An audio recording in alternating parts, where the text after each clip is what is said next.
केसर pride आंगन ढाबा के सामने मूंदी रोड खंडवा।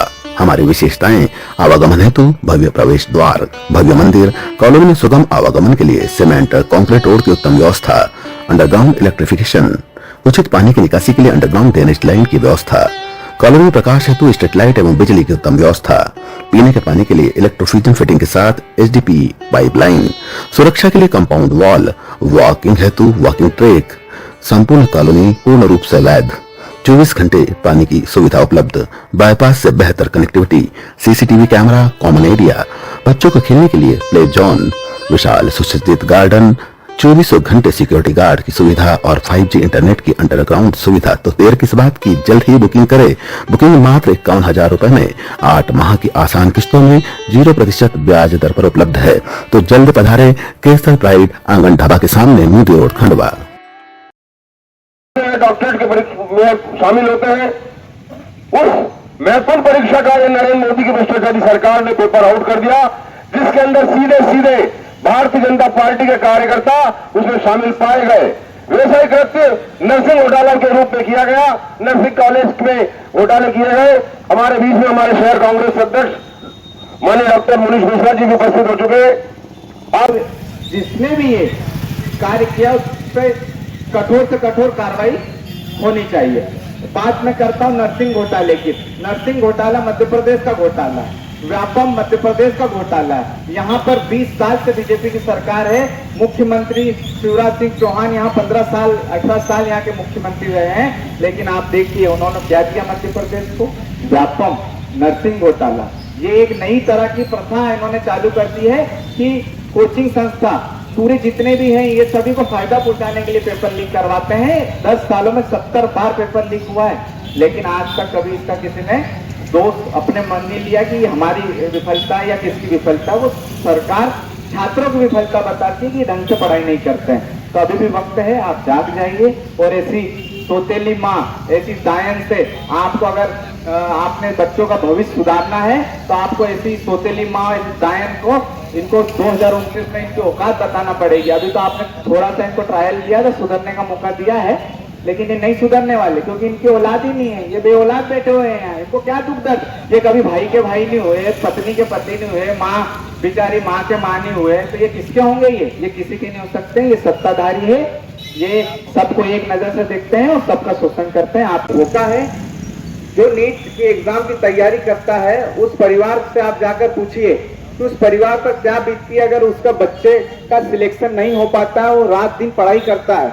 आज इंदौर में और बड़े बड़े शहरों में जाकर वो कोचिंग करता है, 5-5 साल तैयारी करता है, और जब उसको पता चलता है कि पेपर लीक हो गया तो उस परिवार पर, उस बच्चे पर क्या बीतती होगी।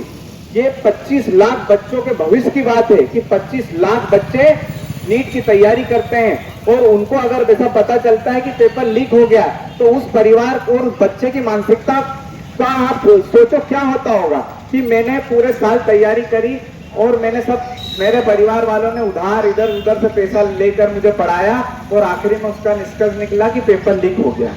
बीजेपी सरकार ऐसा व्यवहार कर रही है पढ़े लिखे छात्रों के साथ जैसे एक सौतेली माँ करती है। इनको दायन भी कहा जा सकता है। ये दायन की तरफ से 10 साल को पूरे देश को खा रही है क्योंकि इनके खुद के बाल बच्चे नहीं है। जो सत्ता पर बैठे हैं वो बेऔलाद बैठे हैं, उनको किसी से कोई लेना देना नहीं।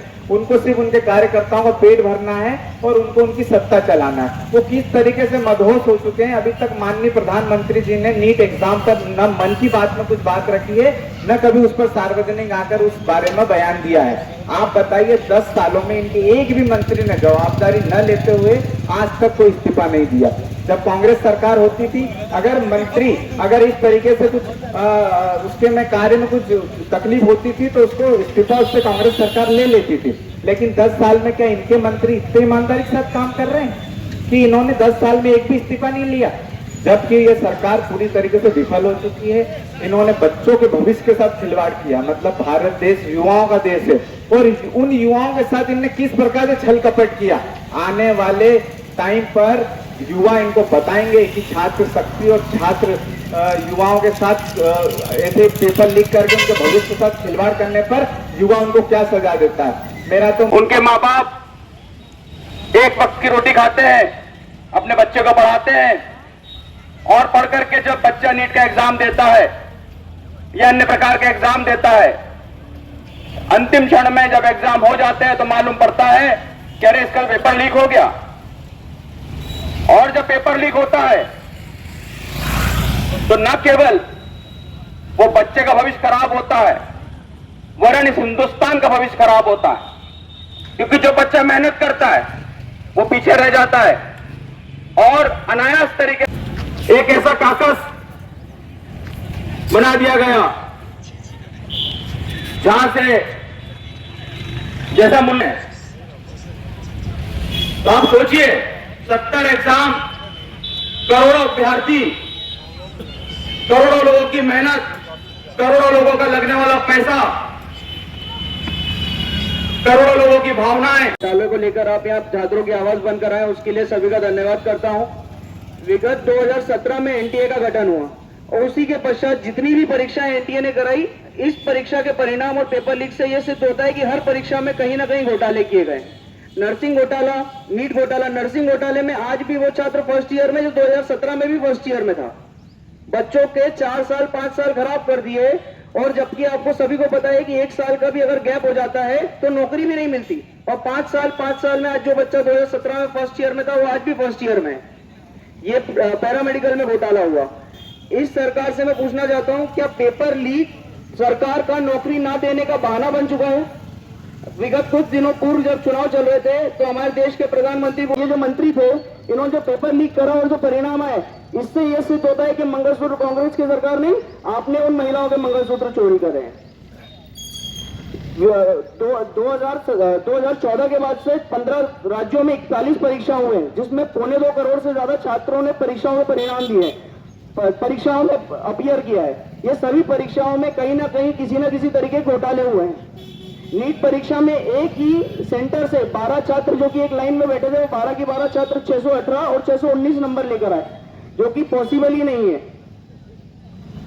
विगत 5 सालों में सिर्फ 3 या 4 छात्र ऐसे थे जिनके पूरे 720 नंबर आए।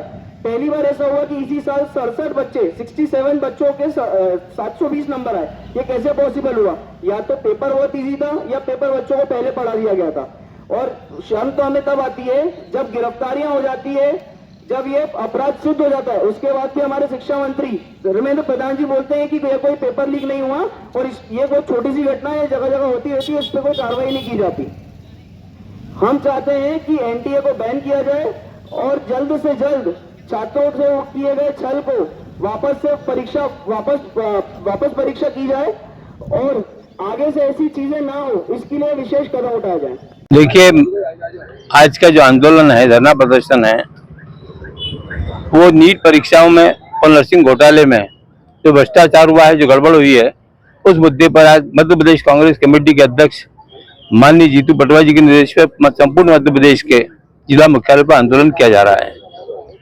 और आप भी जानते, हम भी जानते कि ये नीट परीक्षा जिस तरह की होती है, उसमें जिस तरह का भ्रष्टाचार हुआ, पेपर लीक हुआ है, वो सरकार के लिए बेहद शर्मनाक है। आज क्योंकि लाखों बच्चों का भविष्य इस कारण से अटक चुका है। कई बार आप देखते हैं कि एक दिन बच्चे की उम्र कम ज्यादा होती है तो उसका एडमिशन नहीं हो पाता है। आज लाखों बच्चों जो परीक्षा दे चुके हैं वो परीक्षाएं फिर से होंगी। और कई परीक्षा इसके पहले व्यापम का जैसा घोटाला हुआ है, नर्सिंग कॉलेज ट्रेनिंग का घोटाला हुआ है, इसमें घोटाले की जांच करने वाले सीबीआई के अधिकारी तक सस्पेंड हुए हैं। तो हमारा ये है कि भ्रष्टाचार अखंड मध्य प्रदेश में नहीं पूरे देश में डूबा हुआ है। और मध्य प्रदेश में विशेषकर जो घटनाएं घट रही हैं, उसको लेकर आज मध्य प्रदेश कांग्रेस कमेटी के निर्देश पर हम सभी इकट्ठा हुए हैं, धरना दे रहे हैं। और ये शुरुआत है इन भ्रष्टाचारियों के खिलाफ आंदोलन करने की। आज से हम ये निश्चित है कि जब तक ये चेहरों को उजागर नहीं किया जाएगा, उन भ्रष्ट अधिकारी, कर्मचारी, मंत्री, संतरी, विधायकों को दोषी करार नहीं दिया जाएगा, कांग्रेस के लोग घर नहीं बैठेंगे और लगातार संघर्ष करेंगे।